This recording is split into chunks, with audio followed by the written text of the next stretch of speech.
Here we discuss clusters and groups of stars. Generally, stars do not form in isolation. Only a few stars form in isolation, and stars generally form in groups.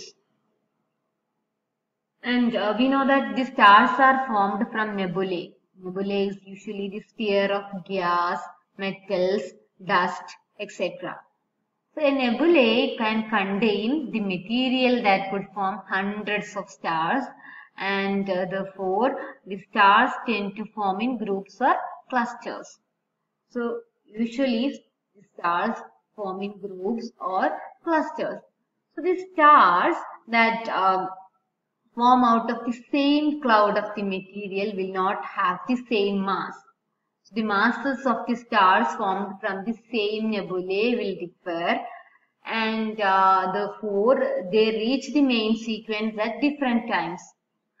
And we have already seen that the high mass stars evolve faster than low mass stars.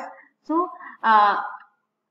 when the high mass stars start shining brightly, the low mass stars are in the protostar stage.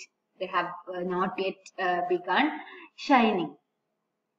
And also massive stars പെട്ടെന്ന് അതിന്റെ faces complete ചെയ്യുന്നു. അപ്പോൾ അത് nuclear fusion ഒക്കെ start ചെയ്ത് ഷൈൻ ചെയ്യുന്ന സമയത്ത് less massive ആയിട്ടുള്ള സ്റ്റാർസ് protostar സ്റ്റേജിലായിരിക്കും അത് ഷൈൻ ചെയ്യാൻ തുടങ്ങിയിട്ടുണ്ടാവില്ല. And therefore the intense radiation emitted by this new hot and bright stars may disturb the normal evolution of the low mass stars and may reduce the final mass. അപ്പോൾ അങ്ങനെയും മാസിൽ ഒരു effect വരാൻ chance ഉണ്ട്. അപ്പോൾ ചില massive ആയിട്ടുള്ള stars പെട്ടെന്ന് evolution ആയതുകൊണ്ട് തന്നെ അതിന്റെ radiation radiation that may affect the less massive stars like the stars, and that may tend to reduce the size further. Okay, and this group of stars formed from these nebulae, or you can call it as a stellar nursery. So the stellar nursery of the young stars will gradually disperse, and the calculations predict that the massive stars have shorter lifespans compared to less massive ones. We have already seen that because the massive stars complete their evolution fastly and their lifetime is very small compared to less massive stars. And this more massive ones do not live long enough to escape from their birthplace. എവിടെയാണോ star bone ചെയ്തത് അവിടെ തന്നെ അതിന്റെ life time complete ചെയ്യുന്ന ഒരു effect ആണ്.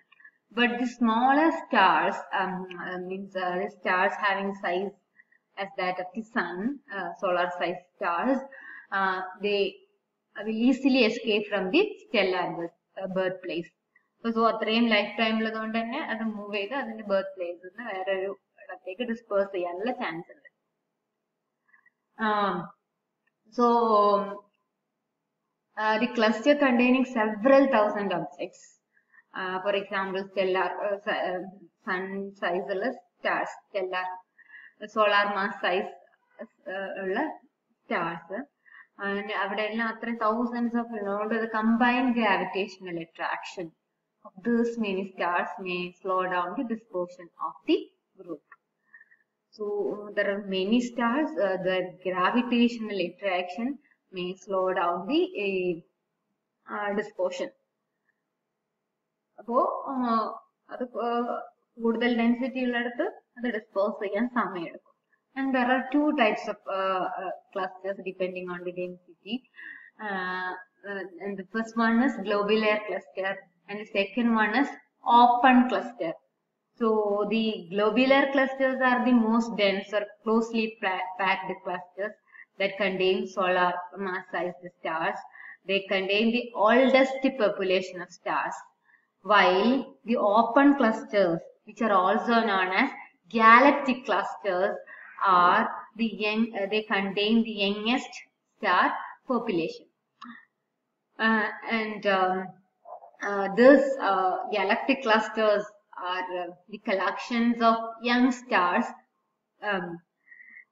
that contain stars ranging from some dozen to 100. So 10 to 100 members like group young stars in the group open cluster or galactic cluster and number vary galactic clusters, for example, Messier 11, the constellation contain many number of stars. Equaling globular cluster. Globular cluster is galactic open cluster number of stars 100 above while some other clusters will have only a few number of stars, faint grouping set. Okay, so there is a variety of open clusters having very low number of stars to a very high number, and they come in all shapes and sizes, and their size also vary. Degree, a degree above size, and size variations. Angular size objects. Large cluster example Messier 44. Okay, binoculars use observe. And there are tiny, small clusters also. Example as I see 4996 in the constellation Cygnus. Okay, and in some cases the members of this open clusters are equally bright. Example is Caldwell 71. So, but there are some clusters that contain only a few bright stars and which are accompanied by many fainter stars. So, example is Messier 29. And we have already seen that the stars that make up an open cluster are called population 1 stars, younger stars. And these stars are metal rich and usually found near the spiral arms of the galaxy. And also the size of the cluster vary from a few dozen light years to 70 light years. So the size of NGC 55 is a few dozen light years, while the size of the Cassiopeia is about 70 light years. We have already seen that there are different types of galactic or open clusters with different sizes, different densities and all, different brightness. Okay, the reason for the dissimilar appearance of this open clusters is the circumstances of their births. So it is the interstellar cloud that determines both the number and the type of stars which are born within a cluster. So factors such as size, density, turbulence, temperature and magnetic field play an important role which decide the parameters of a star birth. So, for example, in the case of a giant molecular cloud, so the interstellar cloud is very large, giant molecular cloud, which is also known as GMC. So, these conditions of this giant molecular cloud will give rise to both O and B type giant stars along with solar type dwarf stars. The giant molecular clouds in detail if the cloud interstellar medium giant molecular cloud resulting stars കൂടുതലും O type stars ആയിരിക്കും. നമ്മൾ പറഞ്ഞിട്ടുണ്ട് O എന്ന് പറഞ്ഞാൽ high temperature, B തൊട്ട് താഴെ വരുന്നത്. അതുപോലെ തന്നെ solar type dwarf, solar type എന്ന് പറയുമ്പോൾ G ഒക്കെ വരുന്നുണ്ട്. OBAG ആ ടൈപ്പ് എല്ലാം വരുന്ന stars ആയിരിക്കും ഡോമിനേറ്റ് ചെയ്യുന്നത്. പക്ഷേ interstellar cloud എന്ന് പറയുന്നത് small molecular cloud SMC ആണെങ്കിൽ only solar type stars will be formed, and there will be no B type stars. B ക്കാണ് കൂടുതൽ temperature, luminosity എല്ലാം വരുന്നത്. So but SMC ആണെങ്കിൽ solar type stars മാത്രം form ചെയ്യും. GMC ആണെങ്കിൽ OB and solar type. Okay, example for SMC is Taurus dark cloud. By observing a star cluster, we can study the detailed process of star formation and the interaction between the low and high mass stars. For example, we consider the star cluster NGC 2264. So the figure shows the HR diagram of the NGC star cluster. Okay. From the figure we can see that all the high mass stars, which are the hottest stars, and they are having a temperature of about 20,000 Kelvin, have already reached the main sequence. While those stars with temperature of about 10,000 Kelvin or below have not reached the main sequence. 20,000, 10,000 above 20,000 range main sequence main sequence. Okay. And we can also see that this low mass and cooler stars are in the later stages of pre-main sequence star formation, with nuclear fusion just about beginning at their course. Now, this main 10,000 Kelvin 10,000 Kelvin order in sequence the pre-main sequence star formation nuclear fusion start it's just about to begin. And the astronomers can compare this HR diagram with the theoretical models, and they can deduce the age of the star cluster. And they have deduced that this particular cluster NGC 2264 is a very young star which is having an age 2 million years. Okay. So these stars having high temperature have already reached the main sequence, and this low mass, low temperature stars are in the pre-main sequence stage. So the nuclear fusion has not started in their course. Okay.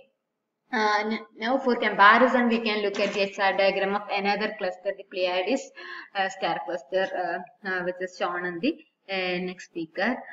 So this is that HR diagram of that star cluster, and we can see that this cluster must be older than the previous cluster NGC 2264, because most of the stars are already on the main sequence. And by studying this HR diagram of this cluster, the astronomers found that this cluster is having an age of 50 million years. So comparing it with the theoretical model.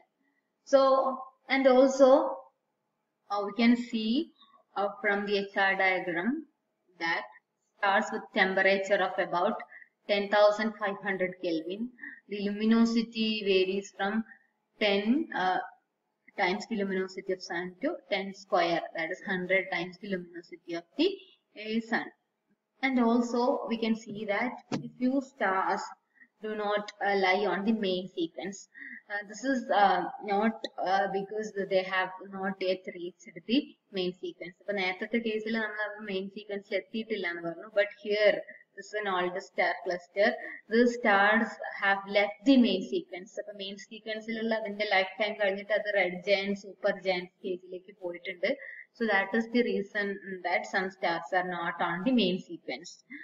So these stars which are not on the main sequence are the first to be formed stars, and they are the oldest stars on the cluster, and they are now evolving into a different kind of star, red giant or super giant, like that. And we can see that the hydrogen at the center of the stars have been used up, and the helium burning is now proceeding for those stars. Because ഈ ഭാഗത്താണ് red giant super giant ഒക്കെ വരുന്ന ഭാഗത്താണ്. നേരത്തെ നമുക്ക് ഈ സൈഡിലായിരുന്നു low temperature low luminosity റീജിയനിലായിരുന്നു കിട്ടിയിരുന്നത്. But here it is high temperature ആണ്, luminosity high ആണ്, but they are not on the main sequence because they already left the main sequence. Okay. And this cluster is an older cluster having a lifetime of 50 million years, and most of the low mass cool stars have reached the main sequence. That implies that the hydrogen burning has started in their course. So thousands of open clusters have been discovered in the sky, but their distribution is quite interesting. So only a few of these clusters are observed to be at distance greater than 25 degrees above or below the galactic equator. So all others are within 25 degrees of the galactic equator, and some parts of the sky are very rich in clusters. So some parts have many number of clusters. And we have already seen that the stars are not born in isolation, and also they are not born simultaneously. The more massive stars, the faster it contracts and becomes stable, and thus joining the main sequence. And we have already seen this, the massive stars evolve faster.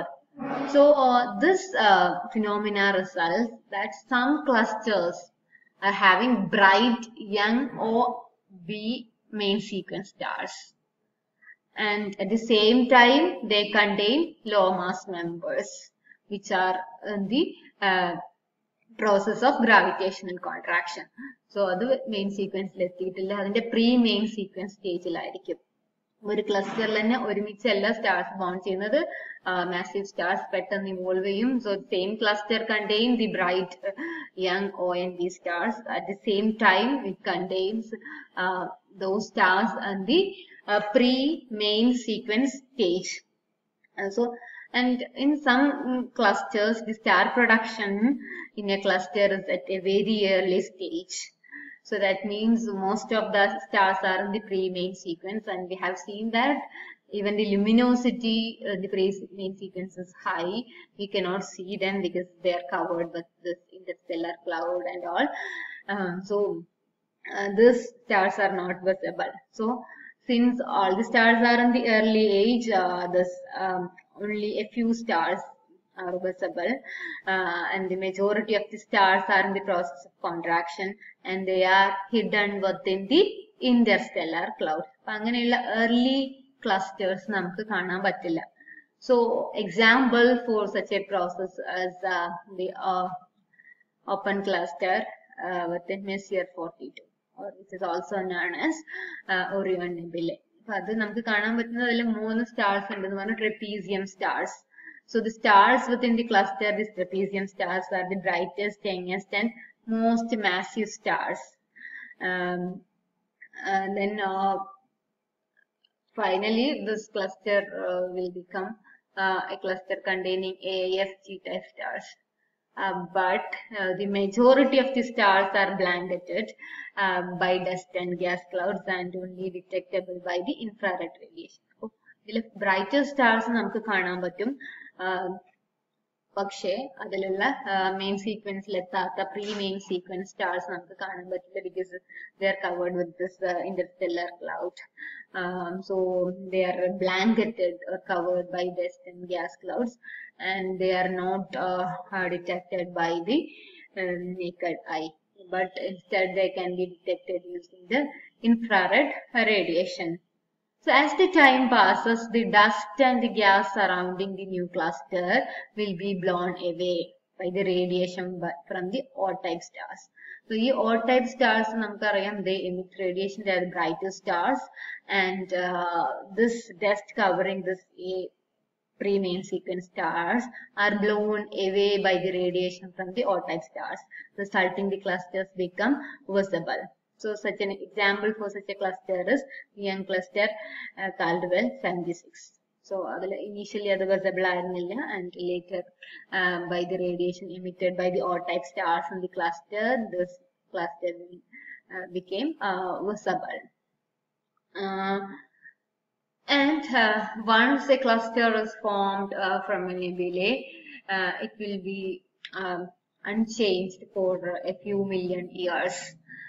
അപ്പോൾ അത് ഒരു million years ഒക്കെ അത് study ആയിട്ട് നിൽക്കും without any change, but then the changes occur within the cluster also. So there are two processes that are responsible for the changes within any given cluster. So the first is the initial stellar content of the group, and second one is the pull of gravity. So the evolution of the open cluster depend on these quantities, the initial stellar content and the pull of gravity. So if the cluster contains O, B and A type stars, this stars will eventually become supernovae. So that conversion we will discuss later.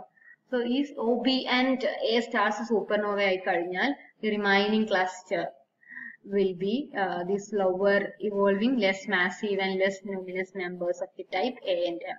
So OB and A pattern then is supernovae. Then the cluster contains this AM stars. So അങ്ങനെയുള്ള ഒരു cluster example ആണ് Caldwell 94. Okay.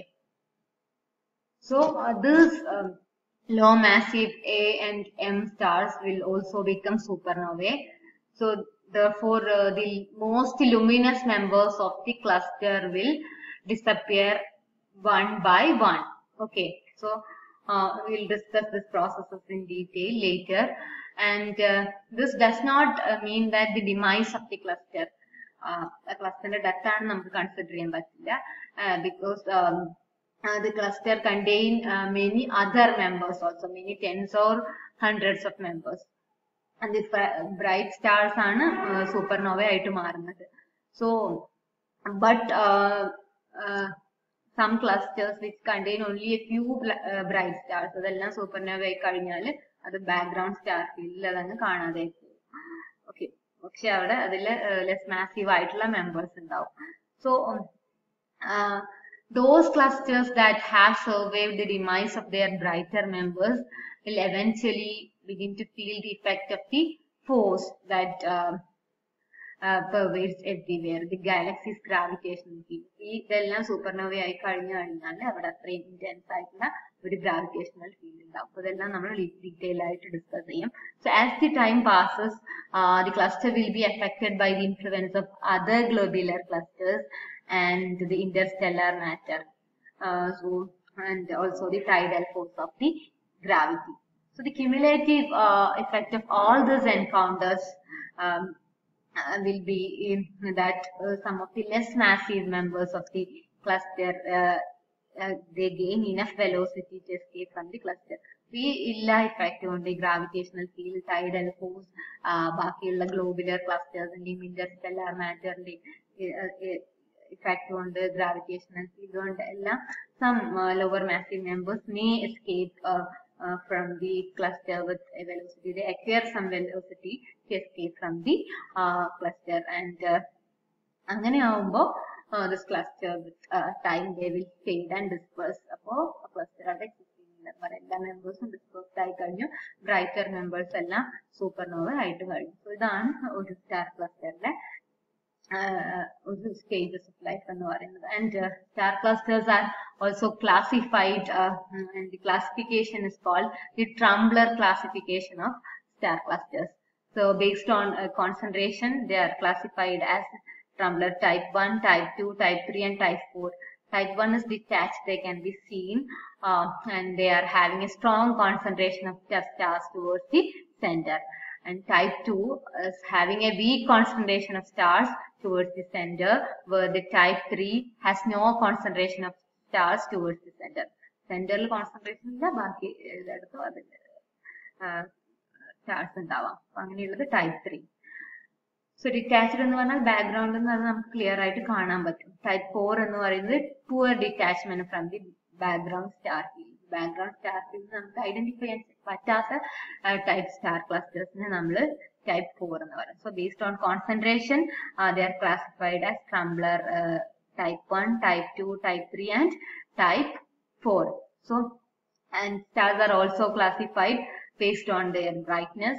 1, 2, 3. Next നമ്മൾ Roman letters 1, 2, 3, 4. ഇവിടെ 1, 2, 3. 1 എന്ന് പറഞ്ഞാൽ small range, and 2 is moderate range of brightness, and 3 is a large range of brightness. And based on the richness of the cluster also they are being classified. P means poor, they are having fewer than 50 stars in a cluster. M means moderate with 50 to 100 stars in a cluster, and R is rich with more than 100 stars, and N is a cluster with nebulosity. Okay, so the magnitude of the cluster may be due to the result of only a few stars. So sometimes that may be due to the result of large number of faint stars. അപ്പൊ നമ്മൾക്ക് magnitude ഒന്നുകിൽ അത് determine ചെയ്യുന്നത് അതിലുള്ള bright stars മാത്രമായിരിക്കും. ചില ക്ലസ്റ്ററിൽ bright stars അങ്ങനെ ഉണ്ടാവില്ല, ഇനി ഫെയിം സ്റ്റാർസ്. അപ്പൊ അതിന്റെ എല്ലാത്തിന്റെയും കൂടെ ഇഫക്റ്റ് കൊണ്ടായിരിക്കും അതിന്റെ മാഗ്നിറ്റ്യൂഡ് വരുന്നത്. Okay, thank you.